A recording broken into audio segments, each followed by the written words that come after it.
Hello, warriors.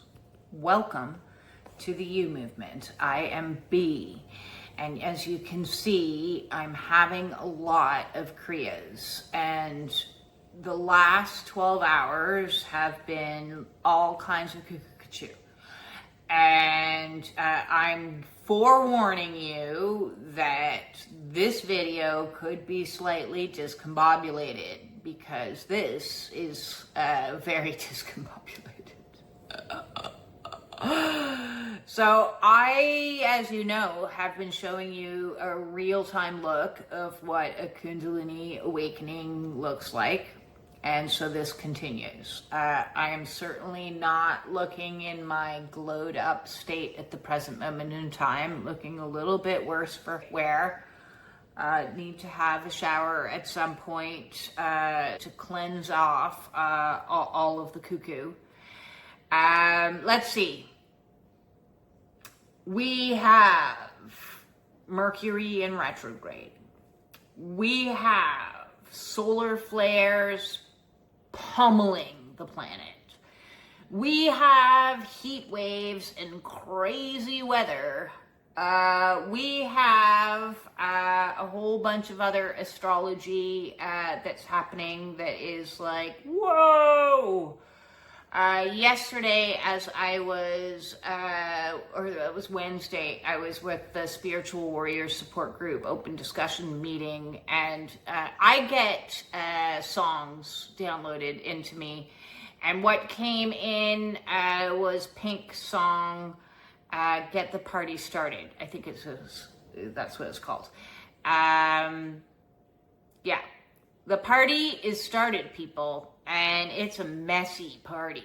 Have you ever been to one of those parties that's like, yeah, a little bit balls to the wall, a lot of tequila, and just some crazy antics? Yeah, that's what it feels like spiritually. But when you're messy drunk, it gets bad. That's what it feels like, is just an out of control, definitely out of control situation is going down. Last night at 4 a.m., I was violently awoken with the worst Kriyas I've ever had. So what are Kriyas? Kriyas are involuntary muscle movements. They can also be getting into weird positions, yogic positions or mudras. You'll often see me like this. I can't not do it. And sometimes shaking, tremors, and when the energy is high, I have my wobble. I feel like one of those dogs on the top of like somebody's car in the windshield and they're on a bumpy road. Is what I do. But I was getting Kriyas going all the way up my spine. And I woke up in abjunct terror, absolute terror. Like I jumped out of my bed and ran into the living room where I started going like I just needed to shake. I needed to shake and get it all out. And then one of the tools that I like to use is this doohickey.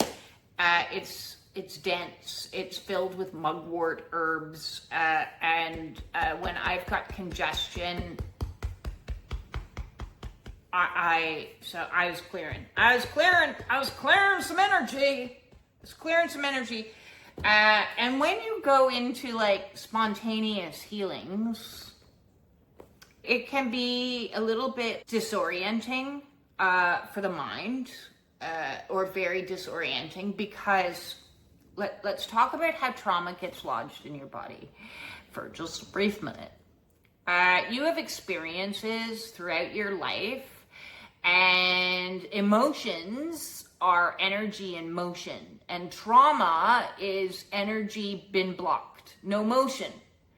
And so we hold on to that energy, or our bodies like give out, right? Give out, because there's no processing through. And some asshole decided once upon a time that letting your kids or your babies cry it out was like good parenting. Yeah, bravo to you. Like, how many people are carrying a lot of trauma with them because as a baby they were like,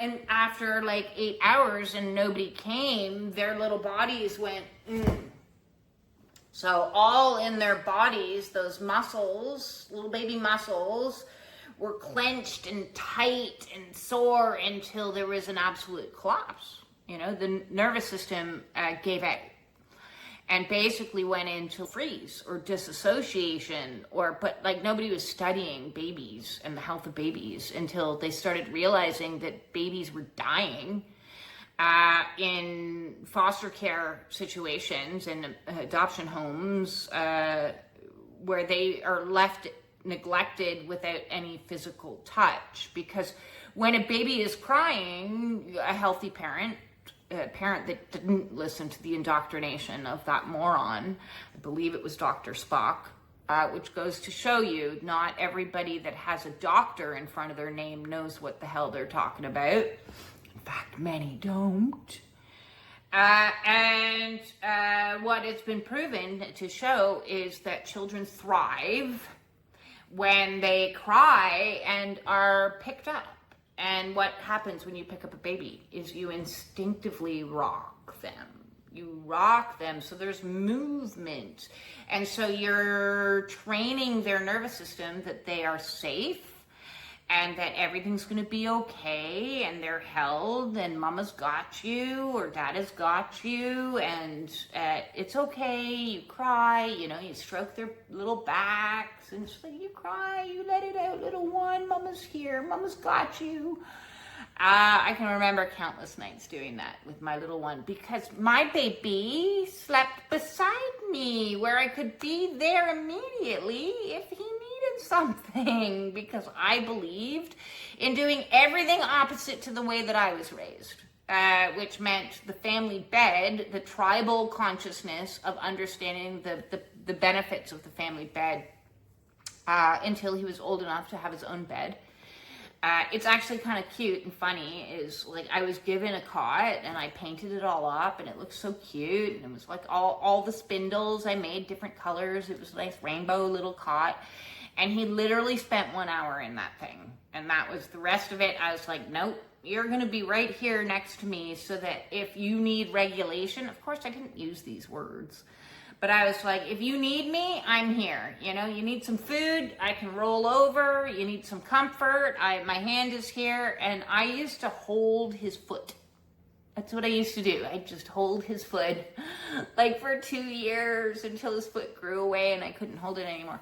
I used to hold his foot to like make him feel grounded, because I wanted him to have everything that I didn't have, which was grounding, connection, independence. And how is independence created? It's created by healthy co-regulation when you're an infant.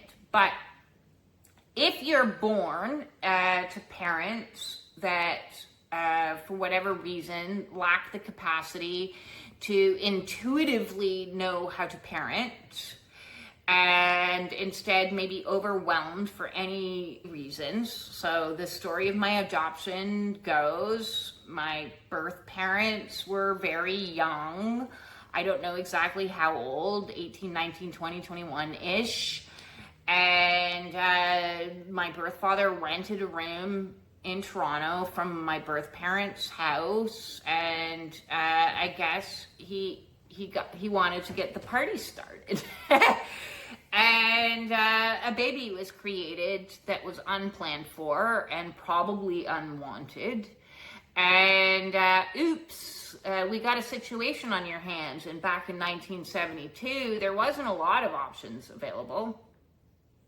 And so, no doubt, I was marinated in a sea of angst and depression and anxiety and panic and worry with the amniotic fluid that I was swimming in. Oh, this is beautiful. And then upon my birth, I believe my parents tried to make a go of it, except my father, my birth father, no doubt in his own traumas and his own toxic masculinity that was alive and well in the 1970s.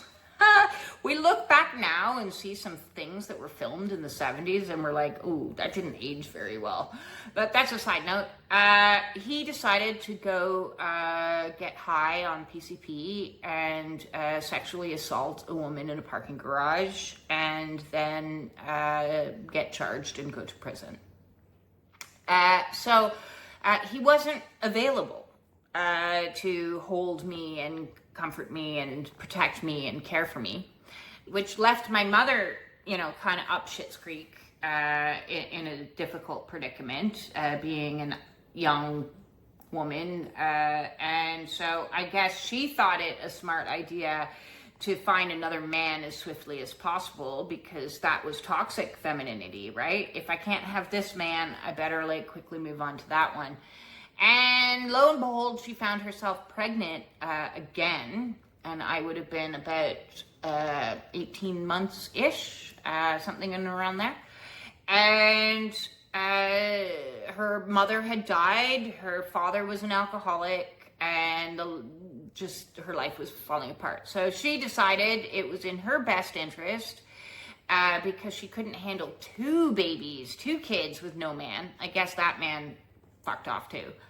I don't know the story of that because it's not my adoption papers don't hold that. And lo and behold, I went into the foster care system in and around the age of 18 months to-ish, And so then my little body would have laid in a bed and desperately wanted somebody to hold me and comfort me and care for me, and wondered where the fuck my mother had gone. Of course, I don't have language, and I'm not sitting around going yo, hey, foster mom, let's talk about what's happening in my body as I'm in terror.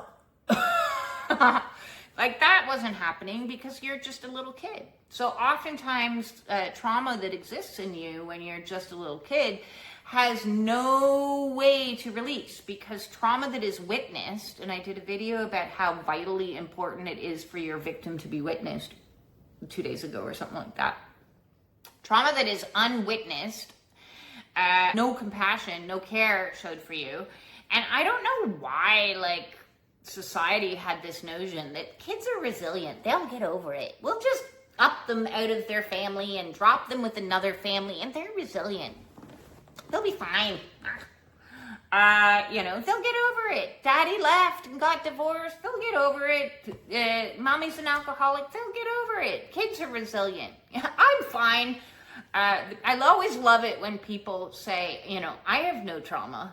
I'm fine. And meanwhile, they've got a cigarette hanging out of their hand and a drink and beer belly and a whole bunch of non-functional coping mechanisms.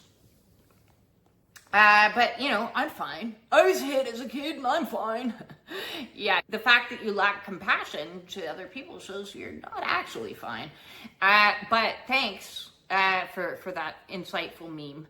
And what happens is those children that have been adopted, abused, absentee father, domestic abuse that is being witnessed, emotional abuse, mental, psychological abuse, physical abuse, sexual abuse, bullying, being made fun of and the butt of the jokes, being scapegoated.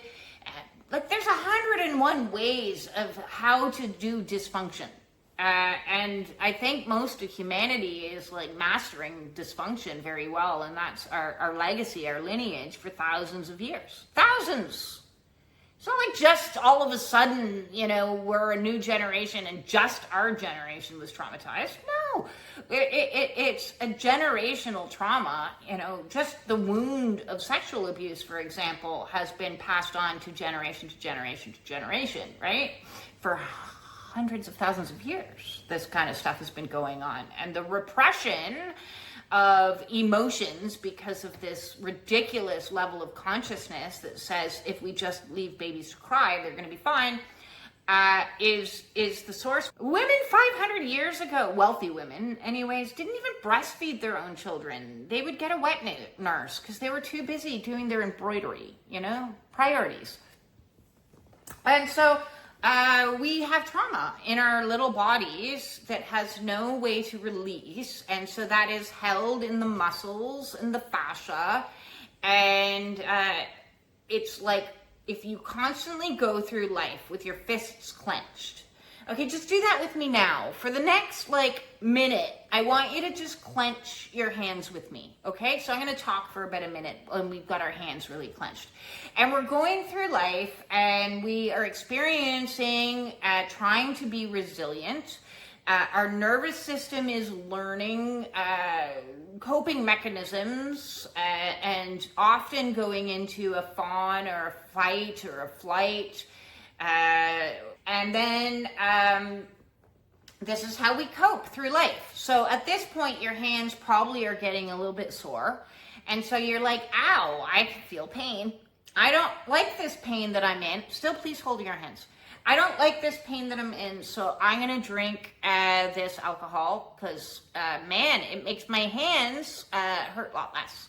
Of course, you'd need a straw because you can't drink with your hands like this. And then you may try other things and the new trend, you know, cannabis. And I did that too, you know, because you're looking for ways to make your hands stop hurting, right? And you're like, man, my hands really are hurting at this stage. And you grab onto, well, you don't grab onto much with no hands, but you grab onto whatever's available to you because nobody has taught you what it is to be safe, so you've never been in an environment where you can relax. And so now let's relax. Okay? What does that feel like? Well, that feels weird.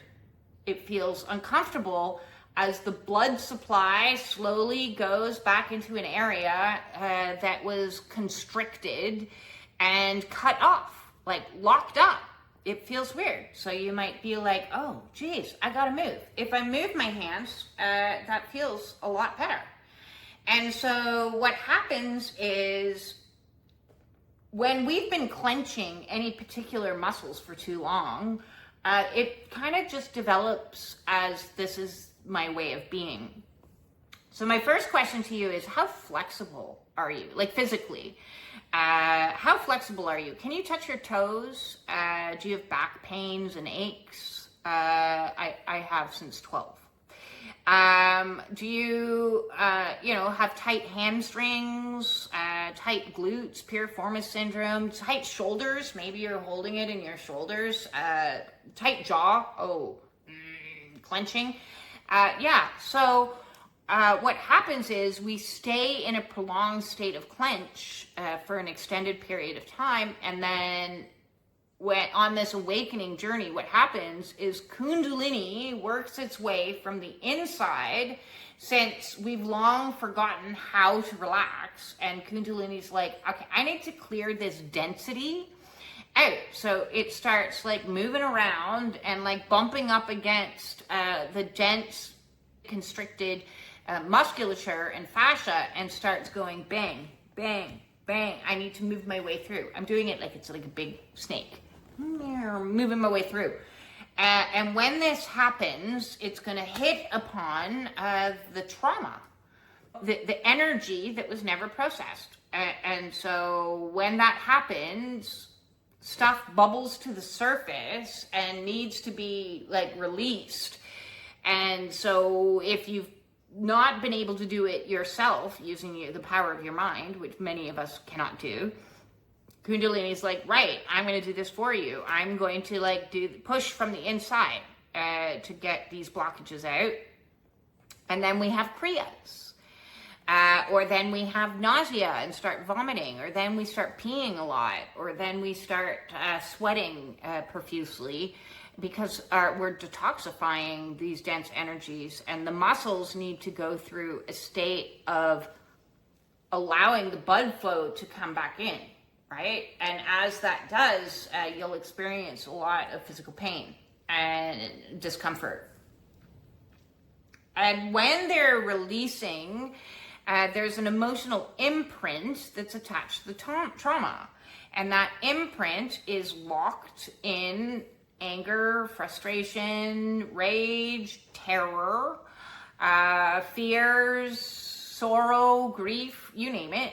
And that gets expressed out whilst you're going through these uncomfortable physical sensations. So the body is working to move the energy, and as it does, the emotions start expressing themselves. And this makes our mind go ape, like absolutely crazy, because from personal experience, I describe it as a sense of timelessness. We are no longer in the present. We are no longer in this time.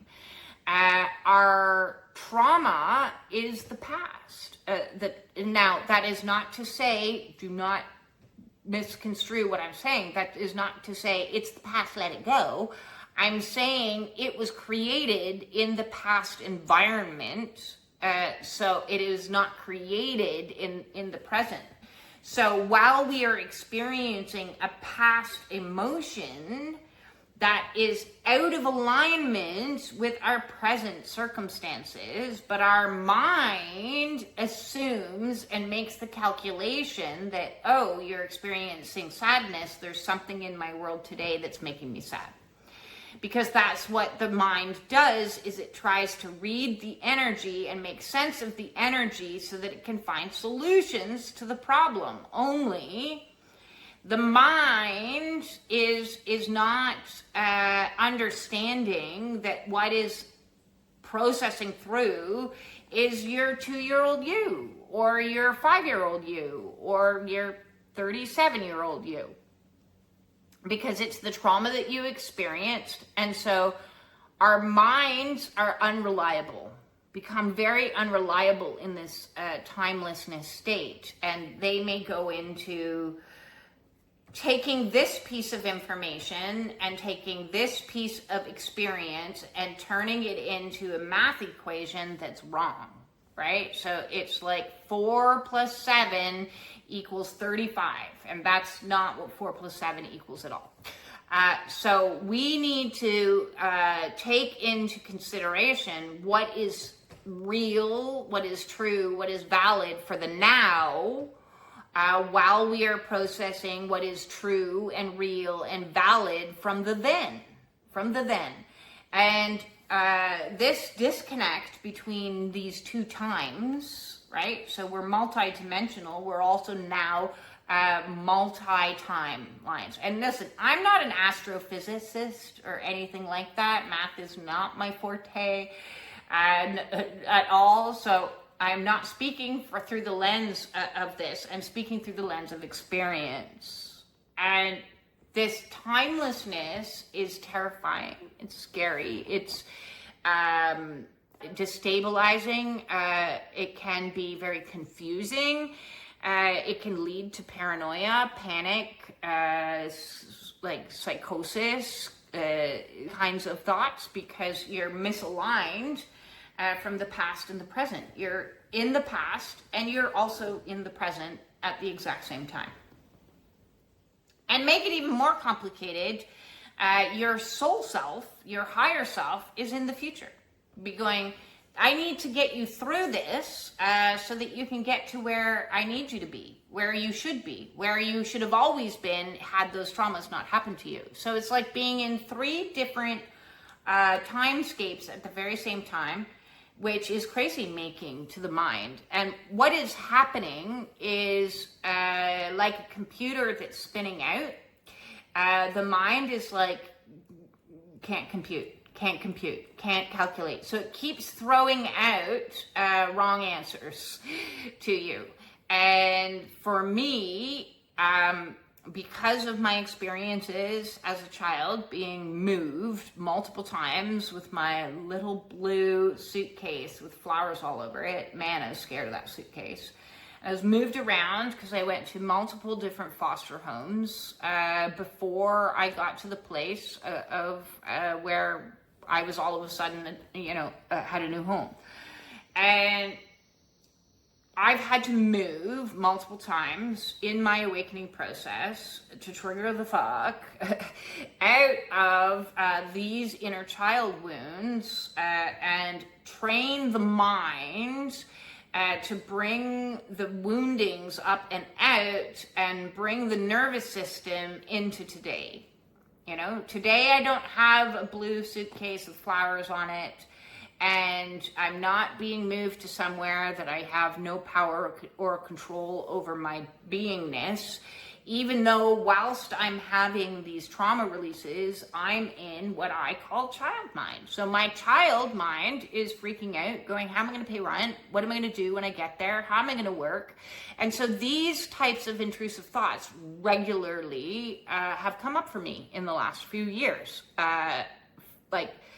Are these fears based in the reality that I'm currently living? No. They are triggered by the reality that I'm currently living, but they aren't the whole story. And so, as Gabor Mate teaches, we need to allow room for maybe what I think is true isn't true. Could there be another explanation for what's going on, what you think is going on right now? Because when you're going through an emotional flashback or a trauma release, or Kriyas, or, also known as soul retrieval, because we're retrieving those lost aspects of selves and bringing them back into wholeness. When we're going through all these processes, and it's the same thing, it's just different lenses that look at it. What happens is we may have paranoid thoughts. Because we are having the experience of our 2-year-old memory system. We're running on a 40-year-old program on a new updated computer. And those two don't align. If I tried to run, I even kept for the longest time, I did writing in university. And do you remember the first Mac floppy disk was and I don't even know whether they called it floppy because it wasn't floppy. It was hard and square. Well, I have nowhere to plug that into my new Mac. Now I need to get the teeniest of tiniest little memory cards, and so it wouldn't even read, right? So what we're doing is we're trying to read an old disk on an updated system, and it's file is corrupted. File is corrupted. Only we don't know that the file is corrupted unless we tell ourselves that the file is corrupted and that what we think is happening isn't actually happening. So what is happening? So I have suffered severe PTSD symptoms and a lot of hypervigilance of constantly waiting for the next boot to drop. And as I've been thawing my musculature and my fascia, it's allowing me to get deeper into areas that I've not been able to reach for some time, especially in and along the SI joint on my back. It was previously covered and locked up with the armoring that was on top of it, so I couldn't get in there.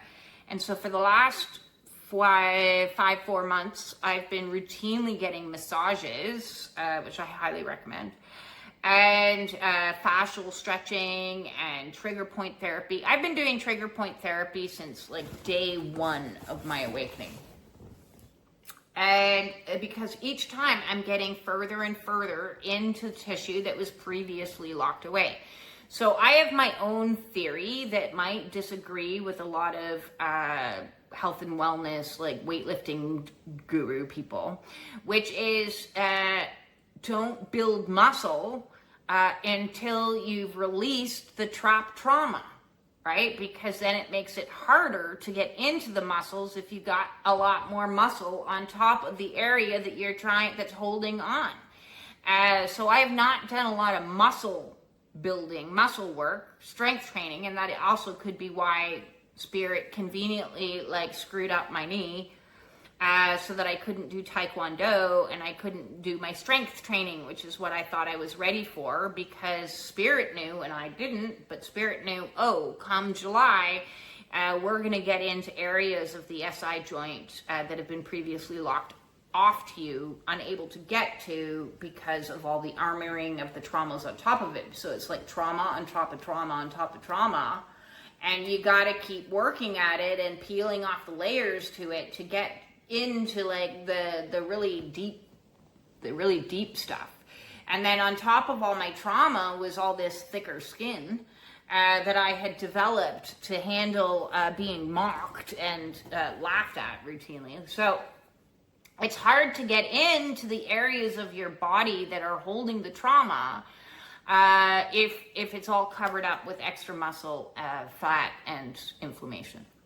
So my awakening process has been about getting my body into health, and sometimes, despite what my ego wants to do, my ego wanted to take Taekwondo class, and Spirit's like, no, you're not doing that. I'm going to give you a knee problem, make you sit around for a little bit so that the muscles can begin to soften. We don't want the muscles harder. We want the muscles to soften so we can get into that area of your back that's still constricted. Now, some of you know, 5-6 years ago, I couldn't walk up a flight of stairs unassisted. I either had to be pushed from behind or hold on to the railing to get in. I couldn't bend down and get a pot. There was a lot of things I couldn't do because I was in so much pain. I can do a lot of those things now, but I'm still in a lot of pain. I just don't complain about it because it's almost negligible pain compared to what it was. But it's inflamed right now, baby. It's inflamed right now. And so I'm experiencing last night a release because I've been thawing through resting, recalibrating, restoration, convalescing, a lot more lying around than I ever thought I'd be capable of doing because my mind likes to be busy. But when my mind is busy, it's not letting my body do what my body needs to do to release the trauma. So I am coping by being busy. And then I feel productive and I feel good about myself because I'd rather be busy and, building a website or, cleaning my house even, organizing, than sit in the discomfort. Who wants to do that? Oh, hell no, don't want to do that. So yesterday it was time's up, lady. We've given you lots of opportunity to sit in it without busying. So we're going to wake you up at 4 frickin' a.m. because your defenses are down when you sleep. And we're going to start to work on this so you don't have a choice. So up I pop and in I run and I'm shaken and I'm feeling the paranoia, and I'm at any minute, I'm gonna get kicked out of my house, and where am I gonna go? And so many intrusive thoughts. Oh my God, it's so crazy. And I'm I know by now, because I've been through this for so long, okay, these are paranoid thoughts. So I first identified them as faulty thoughts. These thoughts aren't real. These thoughts aren't valid. These thoughts aren't true. What the truth is at the present moment in time, I am here. I am safe. I am okay. And so, nervous system, we need to orient ourselves. So I am here. I am safe. Everything is okay. The Kriyas were making me even more panicked and paranoid. So I reached out to some friends for some co-regulation, which is always a good thing to do. Is, I have support groups that I get support into, and I have support groups for you. So come join the support group so that you can co-regulate with somebody while you're in these crazy states and be am I crazy? That question was asked today by somebody in the support group. And no, you are not crazy. What is happening is the old mental processes don't work, are being rewired, reprogrammed, and the nervous system is like offline for a period of time and nothing is functioning as it should, including like time, including your body, including your mind, including everything. It feels very disorienting and muckadoodles.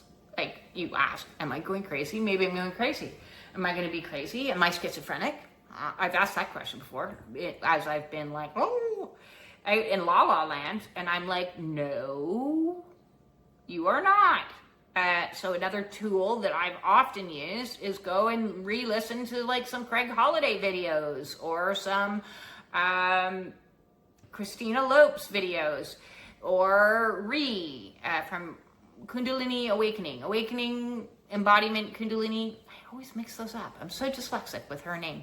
Anyways, I will listen to somebody that will reassure me in that moment that what I'm experiencing is normal as an awakening is.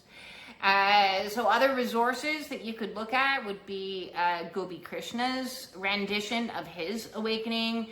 And there's other people that have written about their own particular experiences. The Stormy Search for Self by the Groffs. So in the middle of the night, when you don't have a friend that you can turn to that's on this awakening path, and please buddy up, because having a buddy is, the buddy system on an awakening is very useful, very, very useful. So get your buddy going, get your co-regulation, listen to somebody else so that you can, or listen to my meditations. I did Meditations with B playlist, and I have a lot of meditations where I just sit there and I say, you are safe. Everything is okay. You are awakening. This too shall pass. And over, positive affirmations to soothe the mind while your body is going through these extreme releases. Or you can do some body work, stretching, moving, this thing, and other things, shaking, rocking, touching.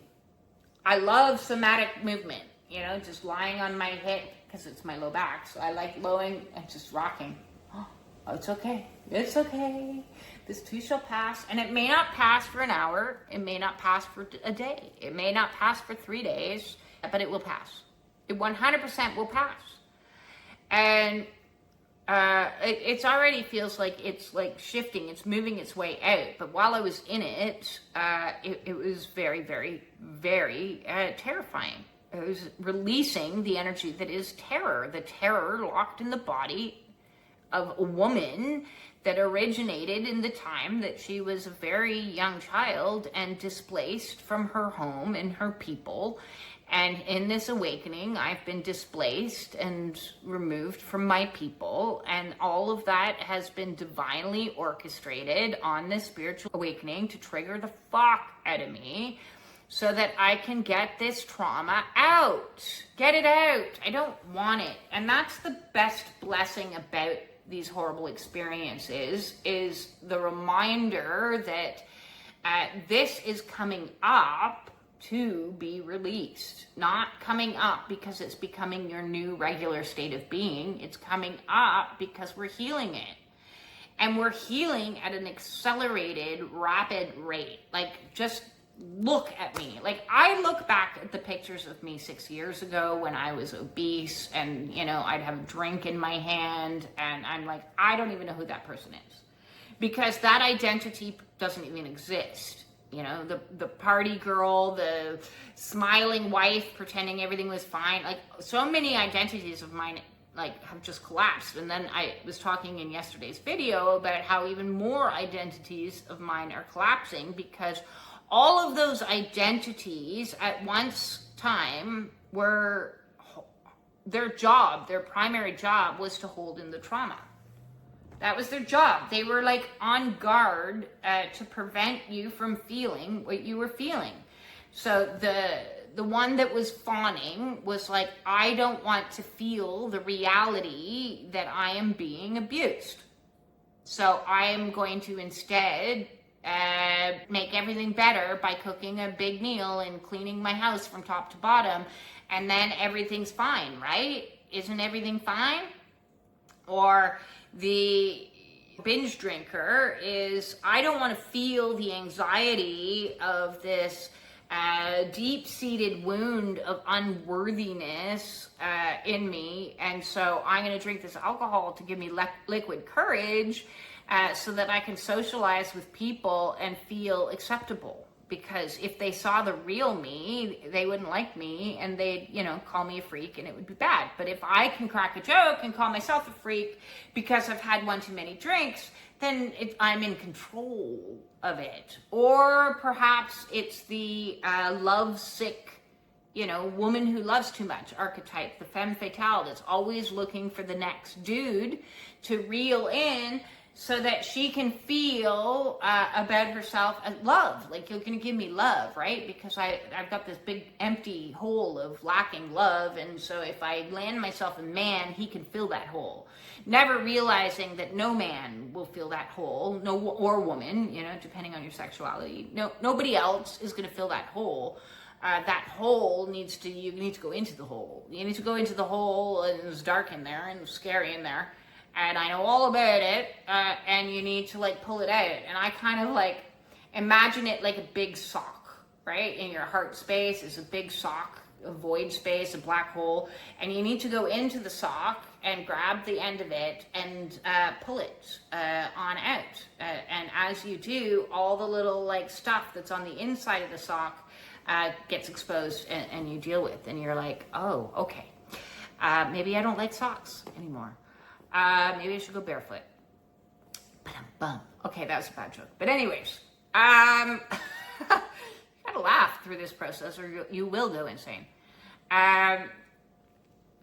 So as we are letting go of the old coping mechanisms, the old egoic structures that utilize those coping mechanisms are dying.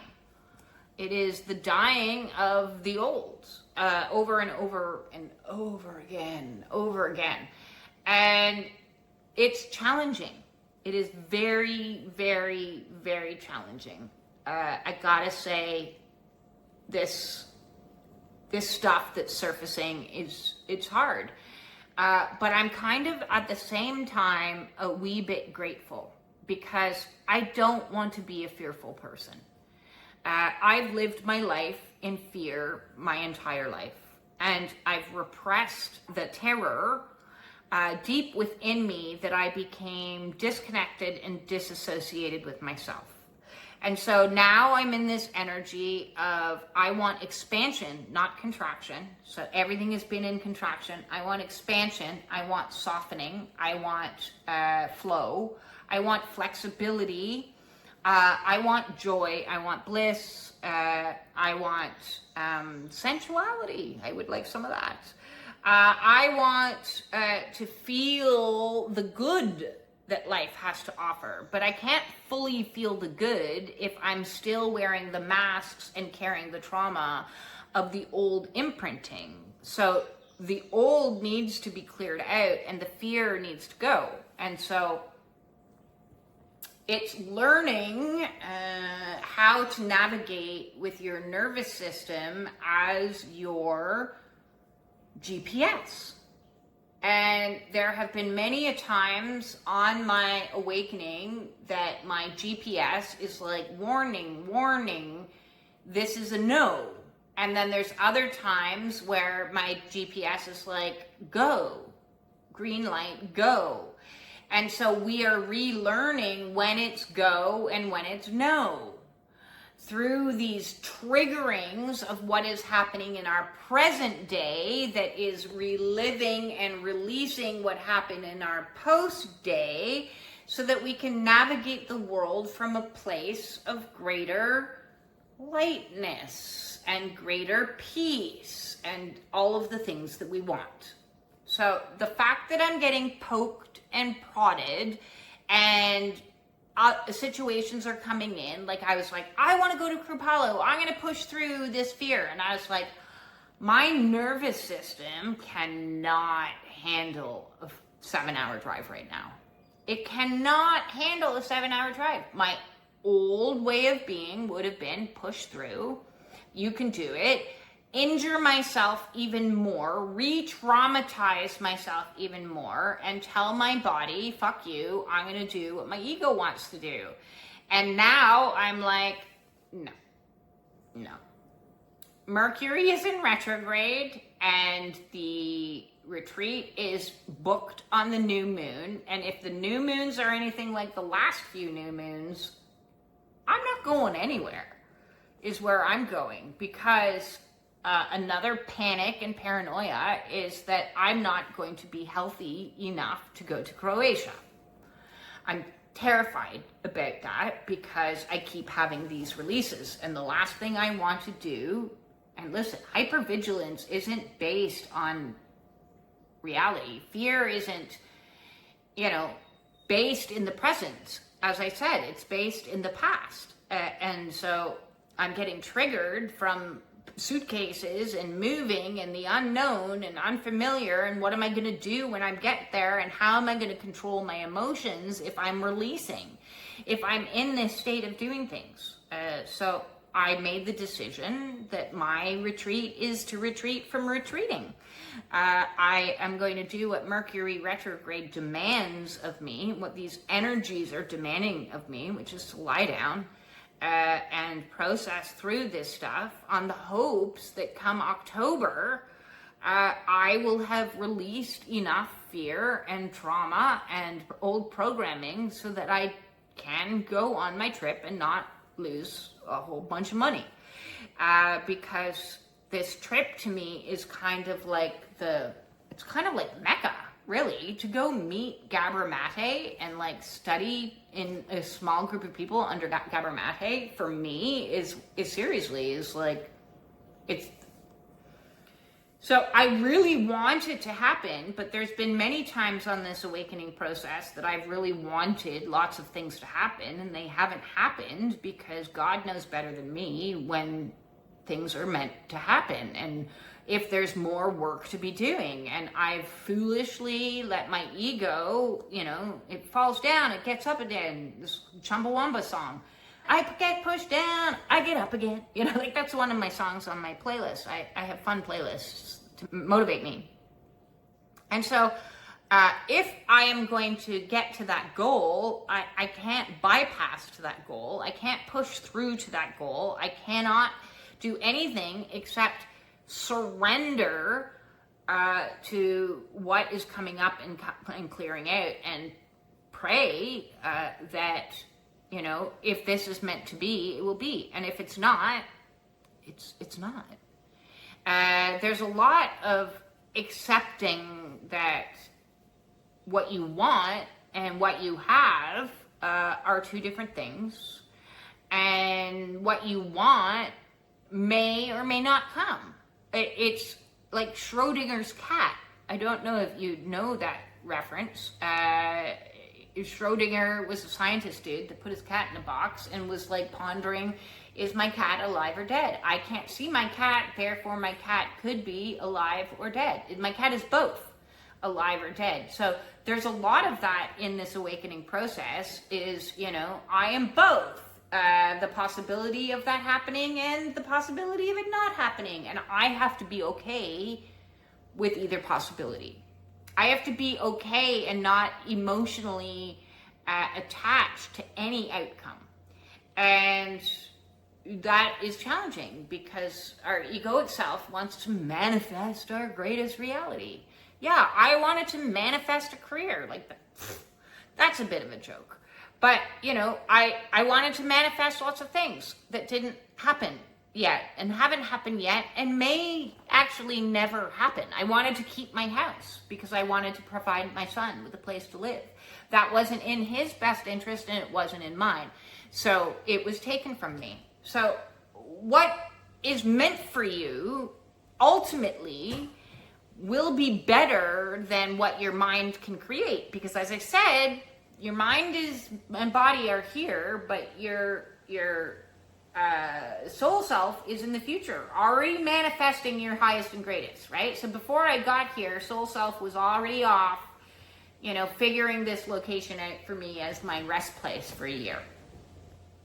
But my nervous system is in yesteryear, and it's like, oh my God, moving, transportation, freaking out, panic, paranoia, people aren't gonna like me, I'm gonna get evicted, and none of those things are actually happening. So we need to ask ourselves, is what I'm afraid that is going to happen actually happening in this moment?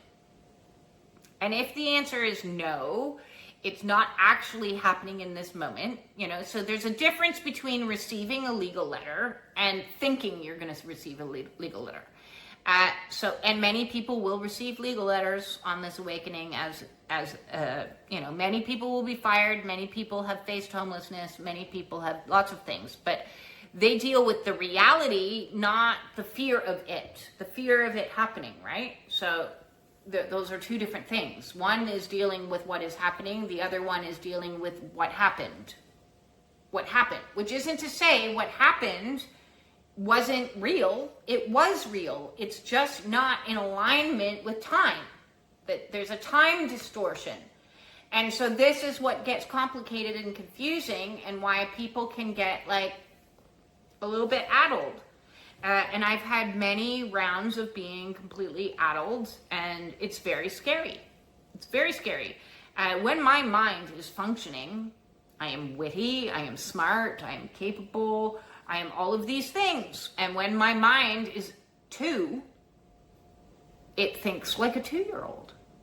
And that is very scary, to be a 2-year-old trapped in a 53-year-old's body for a period of time while they integrate in together into a new level of consciousness. Because we need all our wounded aspects of selves to be able to step into the life that our soul self wants us to have.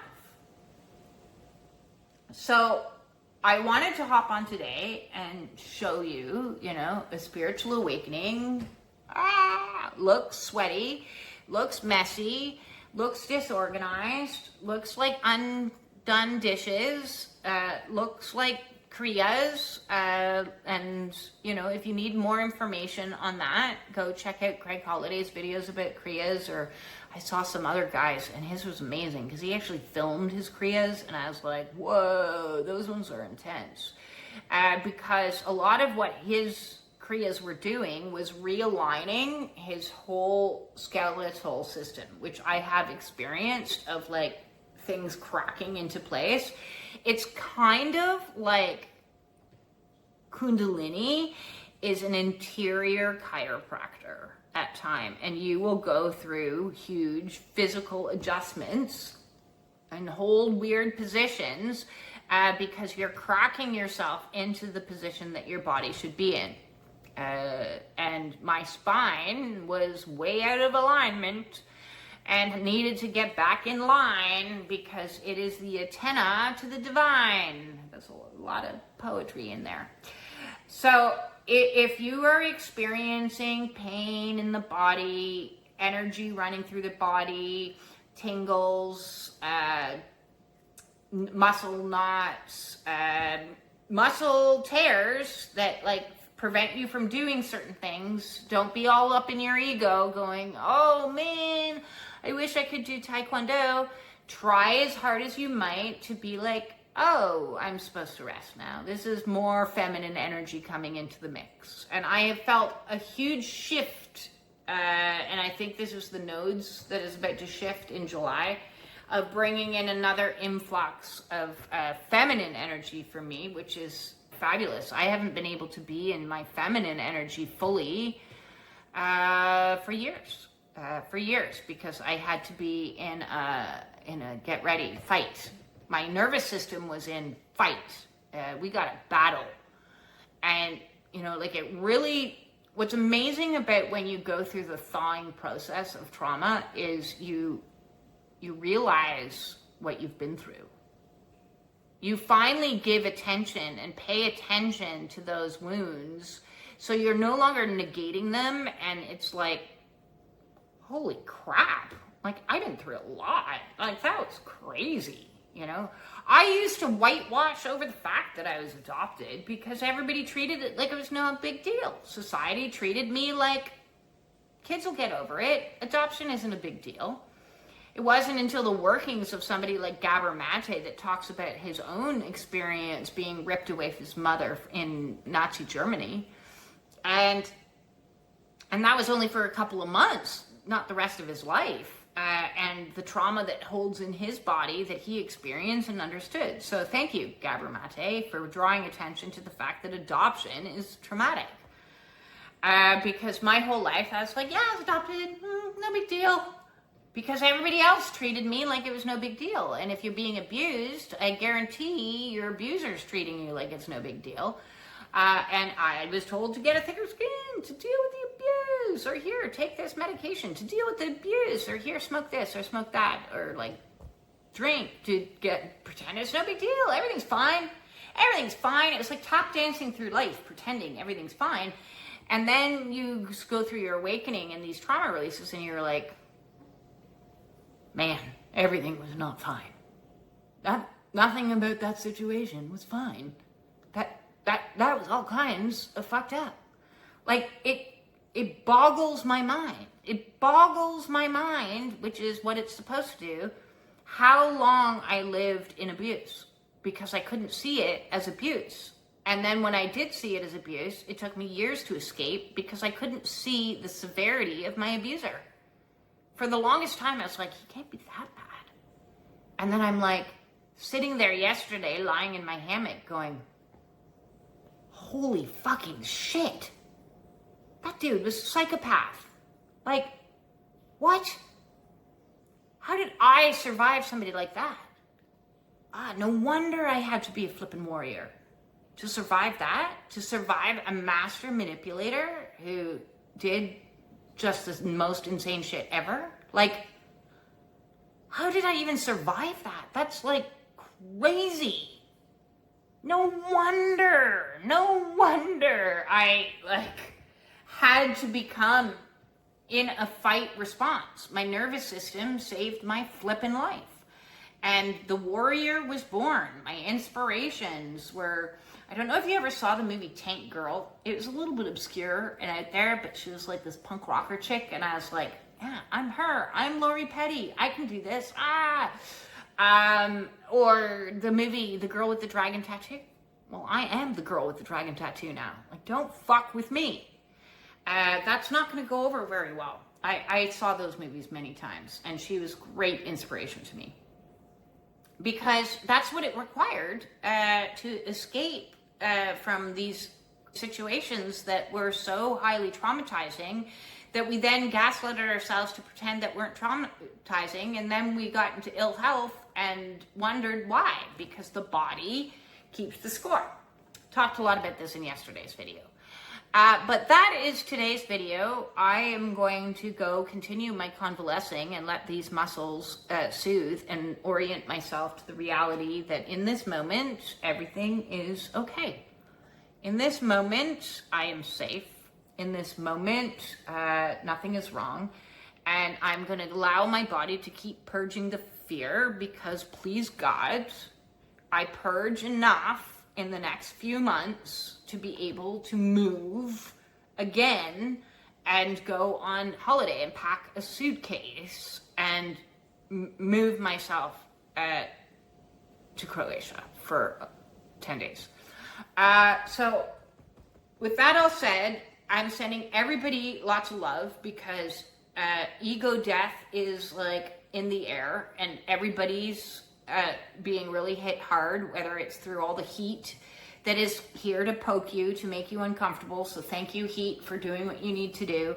And these situations with other people that are poking you to make you like deal with some stuff, conflict in communication, Mercury retrograde, not a good time for signing contracts. Wait till Mercury's done before you can sign a contract, if you can.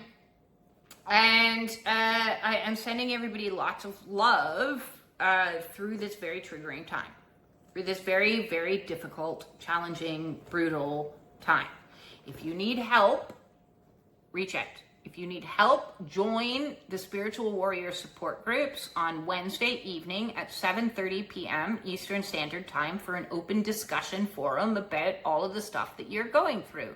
Body, mind, emotions, spiritual stuff, 3D stuff, your dad's an asshole and you just want to say it out loud and have somebody hear it and be witnessed. We welcome swearing there. There's no bad emotions. It's a safe container and confidential. It is free to register.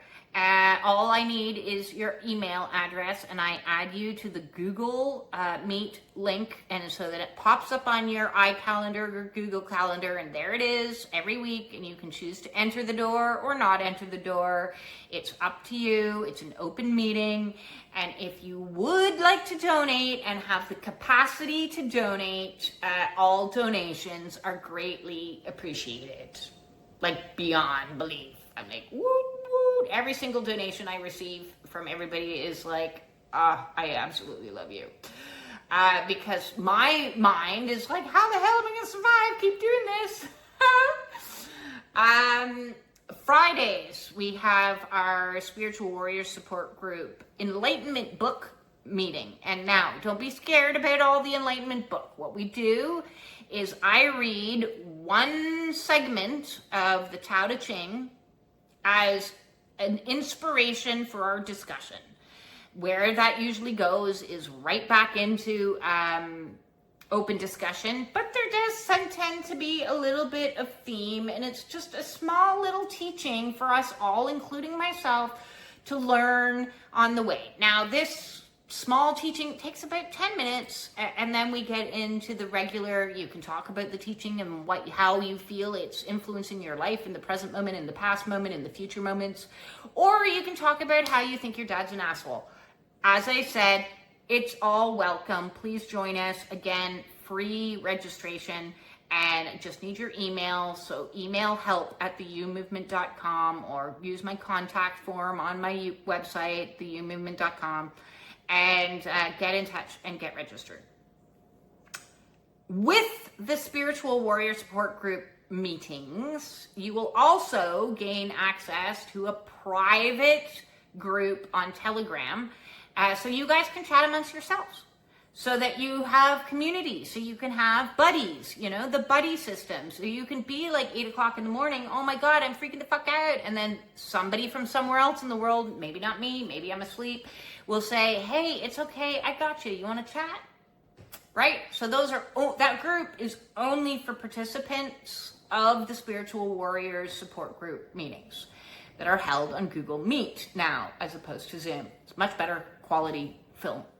You can really see each other. It's very good. Anyways, and then if you need additional help and you're really spinning out, please, you are welcome to book a one-on-one with me. You do that by going to my website and filling out the time that you want to meet, and you pick a donation amount that works for you.